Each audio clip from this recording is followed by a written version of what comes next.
সেই দিন রাতে ঠিক কী ঘটেছিল। প্রত্যক্ষদর্শী বড় ভাই কালিন্দী কুমার চাকমার বয়ানে ভেসে আসে সেই বীভৎস দৃশ্য।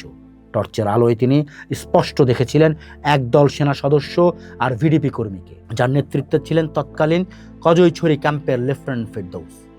অস্ত্রের মুখে কল্পনাকে যখন ঘর থেকে টেনে নিয়ে যাওয়া হচ্ছিল, তখন পাহাড়ের বাতাস ভারী হয়ে উঠেছিল এক আর্তনাদে। দাদা, দাদা, সেই ডাকি ছিল কল্পনার শেষ শব্দ। এরপর কেটে গেছে সুদীর্ঘ 30 বছর, কিন্তু সেই দাদা ডাকির উত্তর আজও মেলেনি। কল্পনা ফেরেননি, কিন্তু তার অপহরণের ক্ষতটি পাহাড় থেকে সমতলে আজও তীর হয়ে বিঁধে আছে।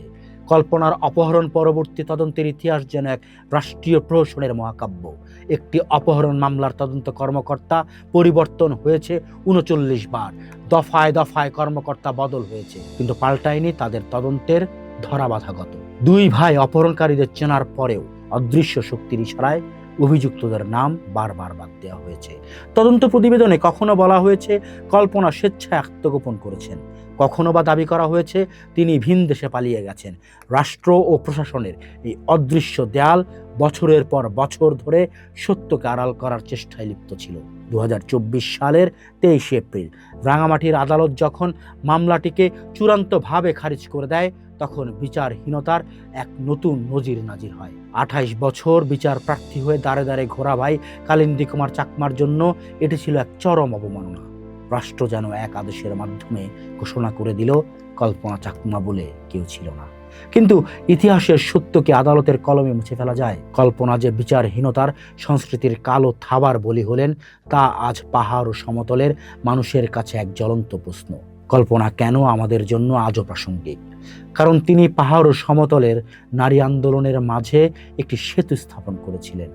দীর্ঘকাল ধরে বাংলাদেশের মূলধারার নারী আন্দোলন ছিল বাঙালি জাতীয়তাবাদ ঘেঁষা। কল্পনার অপহরণই প্রথম চোখে আঙুল দিয়ে দেখিয়ে দিয়েছিল যে আদিবাসী নারীদের বঞ্চনা আর অধিকারের লড়াই বিচ্ছিন্ন কিছু নয়। আজ রাজপথে যখন স্লোগান ওঠে আমাদের ধমনীতে কল্পনা চাকমার রক্ত, এই রক্ত কোনোদিন পরাভব মানে না, তখন বোঝা যায় কল্পনা কোনো ব্যক্তি নন, তিনি এক অপরাজেয় আদর্শে পরিণত হয়েছেন। 1997 সালের বহুল আলোচিত শান্তি চুক্তিতে পাহাড়ের অনেক দাবি স্থান পেলেও রহস্যজনকভাবে নীরব থাকা হয়েছে কল্পনা চাকমার অপহরণ ও পাহাড়ি নারীদের উপর সহিংসতার প্রশ্নে।